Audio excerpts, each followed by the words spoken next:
This is week 16 of investing every week in the stock market. I started this series to document my journey in the stock market and hopefully to motivate some people to start investing or stay consistent with their investing journey. If you're interested, please smash the like button and the subscribe button. This week we have around $500 to invest in my TFSA along with $300 in my other accounts for a grand total of nearly $800. My first buy as always is going to be in the S&P 500 through this Vanguard product VFV. The S&P 500 is an index that tracks the 500 biggest companies in the United States of America.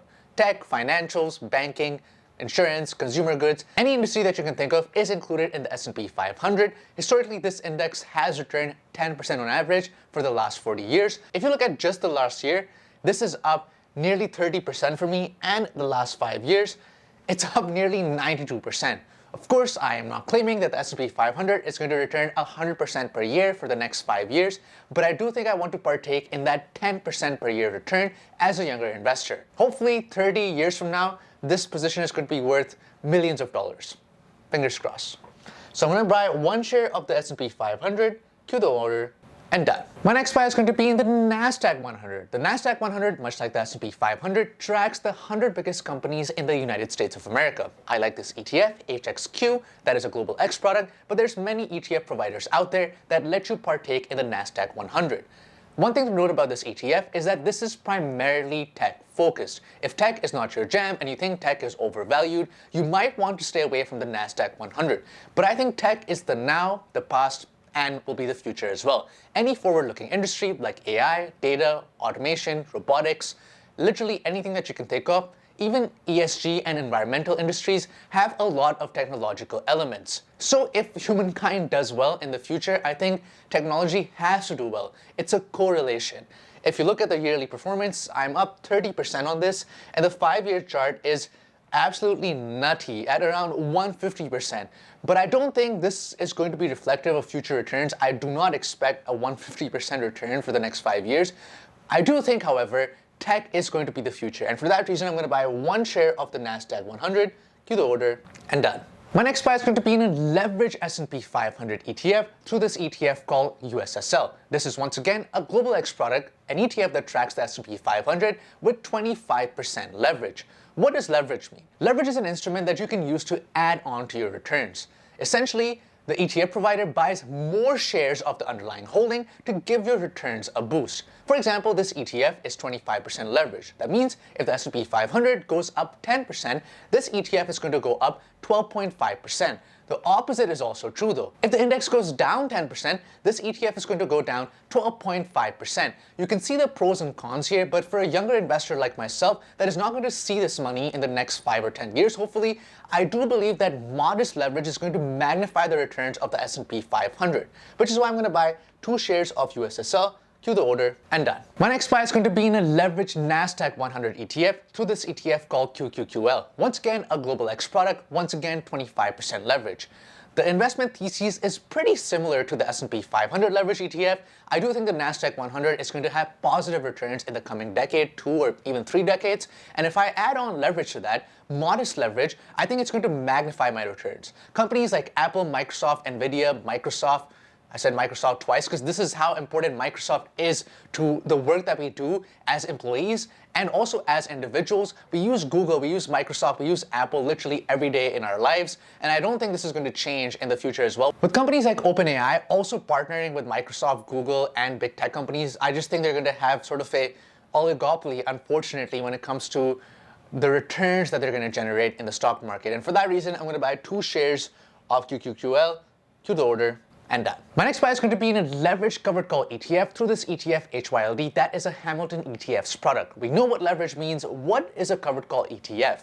A covered call ETF sacrifices long-term potential growth to give you income now by writing call options near or at the stock price. This essentially takes away your long-term growth by giving you option premium income now. As you'll notice, I don't partake in covered call ETFs through the entirety of my portfolio, just $42. That is very insignificant compared to the entire value of my portfolio, but I do think covered call ETFs for me are a motivating factor to keep on investing. I get income monthly from HYLD to the tune of nearly $100 now, and seeing that income come into my account every day, well not every day, every week or every month makes me motivated and keeps me investing. And HYLD does not write call options on the entire portfolio, which basically means that it is going to have some long-term growth. For example, in the last year, you can see this ETF is up 10.7%.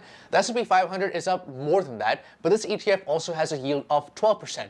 So the yield plus this 10% growth gives you a return of nearly 22%, which is not bad and a good motivating factor for me to keep on investing, which is why I'm going to buy 3 shares of HYLD, queue the order, and done. My next buy is going to be in HEQL. HEQL is a global X product that is an all equity leverage ETF.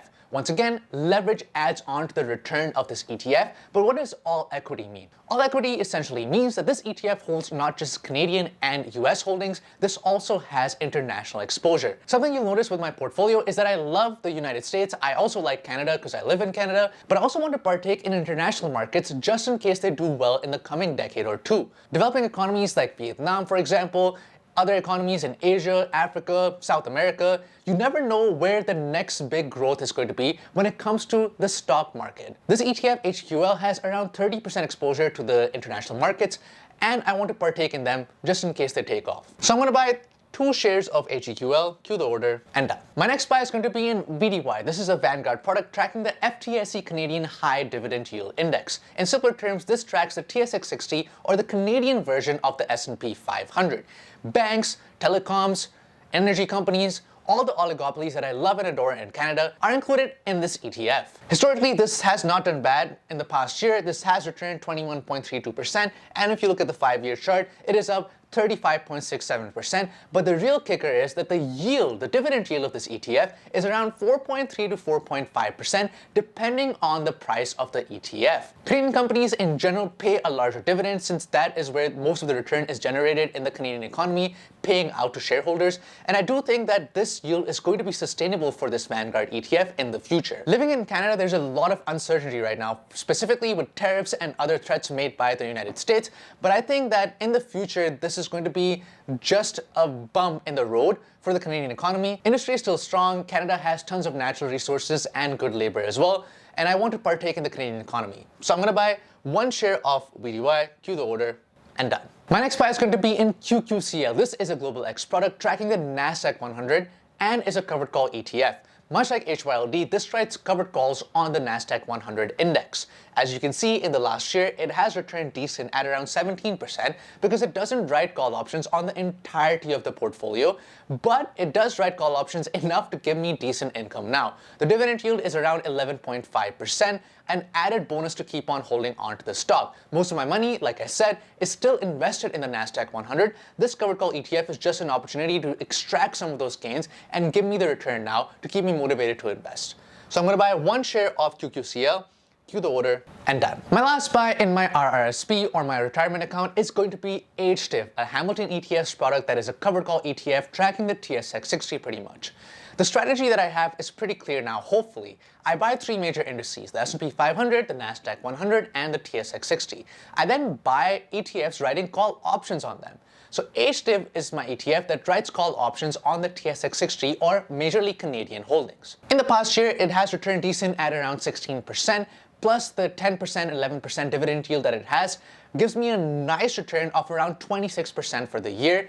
Not bad. The underlying holdings hold Canadian industries like utilities, financials, healthcare, everything that the Canadian economy is majorly made up of. The 11% yield is just a nice incentive to partake in the Canadian economy. I want to reiterate this, most of my ETFs are still growth focused, most of my portfolio is still growth focused. This is just a tiny part of my portfolio that keeps me motivated to keep on investing. So I'm going to buy 1 share of HDIV, queue the order, and done. Now we're just going to go ahead and deal with leftover money from dividends I've received in my several accounts. The first account is the non-registered or the cash account. I have around $85, and I think I'm going to go ahead and buy some VDY or the Vanguard product that tracks the TSX 60. I want to buy 1 share of VDY. I think the growth is solid. 5-year chart also looks decent with that dividend yield. So I'm going to buy 1 share of VDY, queue the order, and done. We have $35 left now, $35.92 to be exact. I like to be exact. And I think I'm going to throw this in the S&P 500 because why not? Why not buy the S&P 500, queue the order, and done. You can never go wrong with the S&P 500. Quote me on that. And now we have the FHSA, or the First Home Savings Account. We have $54, which is not bad. I'm gonna go ahead and buy HEQL. That is the enhanced all equity ETF that we've covered before. Holds not just US and Canadian holdings, it also has international exposure. I'm gonna go ahead and buy 1 share of HEQL. Done, $26 left. Is that enough for 1 share of USSL? I think so, let's find out. USSL, perfect. Yeah, I'm gonna buy 1 share of USSL with this. Submit the order, and done. $1 left. I think we've taken care of all of our accounts now. Which means that is it for this week. Let me know what you bought in the stock market. If you think the stock market is a good investment heading into 2025. If you agree or disagree with my investment strategy, I want to know either way. Roast me as much as you want, or say that you love my strategy. Hopefully the latter, but you can say the former as well. I'll leave it up to you. And as always, smash the like button and the subscribe button if you enjoyed this video. Every subscriber matters and helps get this video to the right people, also interested in saving, investing, and improving their relationship with money. I'll see you next week.